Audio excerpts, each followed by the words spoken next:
بسم اللہ الرحمن الرحیم۔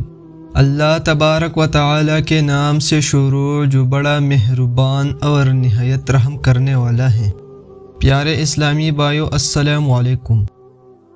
دنیا کی ایک ایسی نافرمان اور بدکار قوم کہ جنہوں نے دنیا کے اندر ایسی اللہ تبارک و تعالی کی نافرمانیاں کی کہ جن کی گناہوں کی وجہ سے اللہ تبارک و تعالی نے اس قوم پر دنیا ہی میں جہنم کا دروازہ کھول دیا اور اس قوم پر جہنم کی آگ برسا دی۔ پیارے دوستو، یہ دنیا کی تاریخ کی وہ واحد قوم تھی کہ جس قوم پر ایک ساتھ اللہ تبارک و تعالی نے بہت سارے عذابات نازل فرمایا۔ اس سے پہلے کسی بھی قوم پر ایک ساتھ اتنے سارے عذابات نہیں نازل کی گئی۔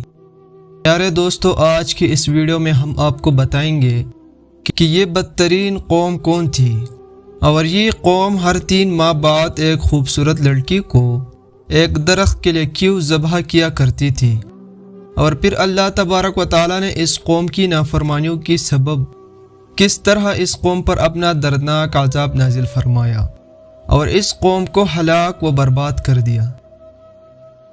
پیارے دوستو، اس ایمان افروز واقعہ کو سننے کے لیے آپ سب سے گزارش ہے کہ ویڈیو کو اینڈ تک ضرور دیکھیے اور ساتھ میں چینل کو سبسکرائب کیجیے۔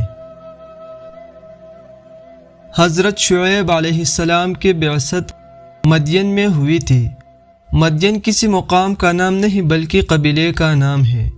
یہ قبیلہ حضرت ابراہیم علیہ السلام کے بیٹے مدین کی نسل سے تھا، جو ان کی تیسری بیوی قطرہ سے پیدا ہوا۔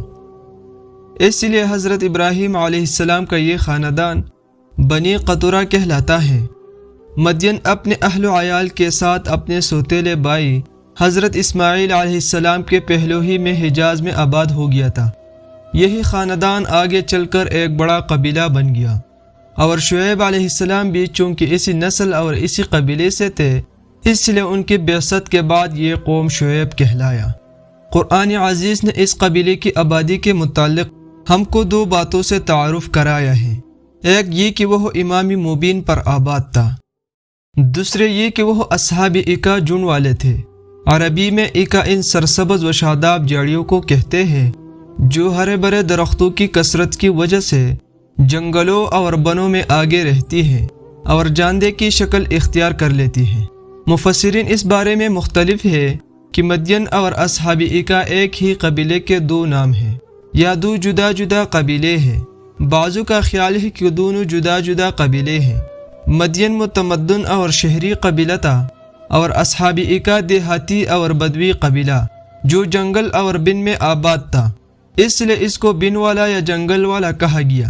اور دوسرے مفسرین دونوں کو ایک ہی قرار دیتے ہیں اور فرماتے ہیں کہ آب و ہوا کی لطافت، نہروں اور آبشاروں کی کثرت نے اس مقام کو اس قدر شاداب و پرفیزا بنا دیا تھا، اور یہاں میں وہ پلوں اور خوشبودار پلوں کو اس قدر باغات اور چمن تھے کہ اگر ایک شخص آبادی سے باہر کھڑے ہو کر نظارہ کرتا تھا تو اس کو یہ معلوم ہوتا کہ یہ نہایت خوبصورت اور شاداب گھنے درختوں کا ایک جھنڈ ہے۔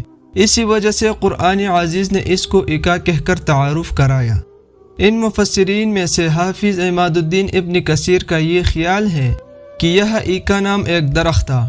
اہل قبیلہ چونکہ اس کی پرستش کرتے تھے، لہٰذا اس کی نسبت سے مدین کو اصحاب ایکا کہا گیا، نیز چونکہ یہ نسبت نسبی نہیں تھی بلکہ مذہبی تھی۔ بہرحال راجح یہی ہے کہ مدین اور اصحاب ایکا ایک ہی قبیلہ ہے، جو باپ کی نسبت سے مدین کہلایا اور زمین کی طبعی اور جغرافی حیثیت سے اصحاب ایکا کے لقب سے مشہور ہوا۔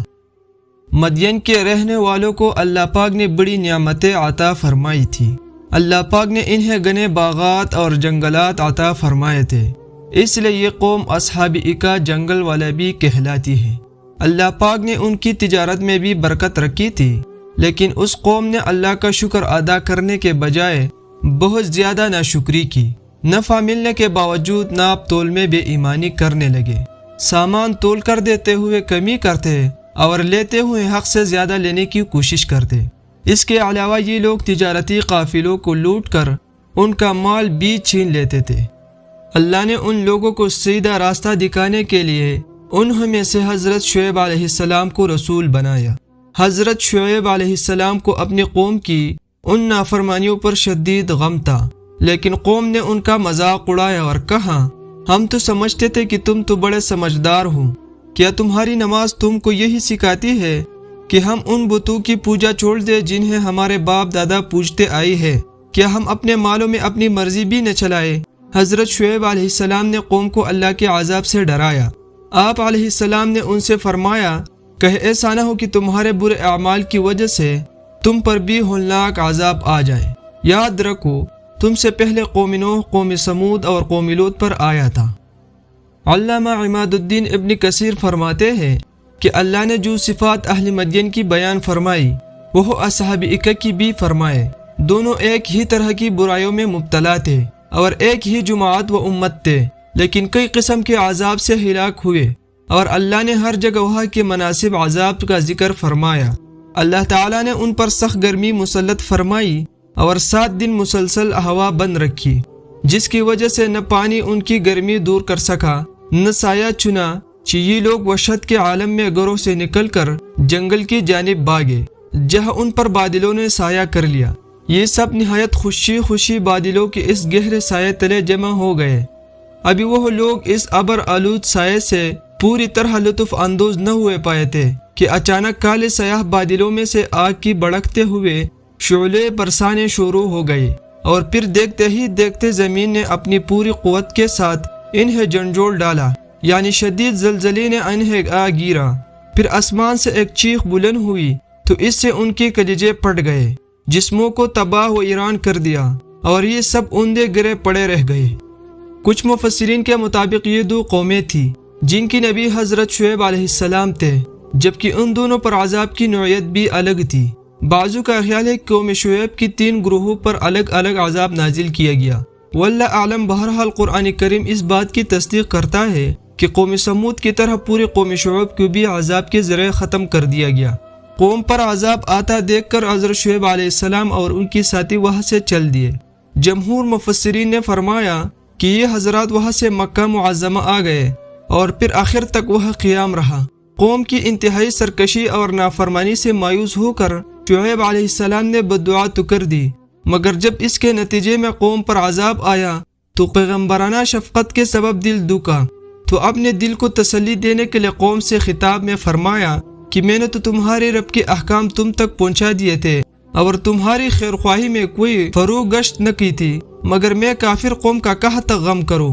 سورہ ہود میں اسی حقیقت کو واضح کیا گیا ہے کہ ناپ تول میں انصاف صرف اشیاء کی خرید و فروخت ہی تک محدود نہیں ہے، بلکہ انسانی کردار کا یہ کمال ہونا چاہیے کہ خدا اور اس کے بندوں کے تمام حقوق و فرائض میں ایک اصل کو بنیاد کار بنائے، اور کسی موقع اور کسی حالت میں بھی عدل و انصاف کے ترازو کو ہاتھ سے نہ جانے دے۔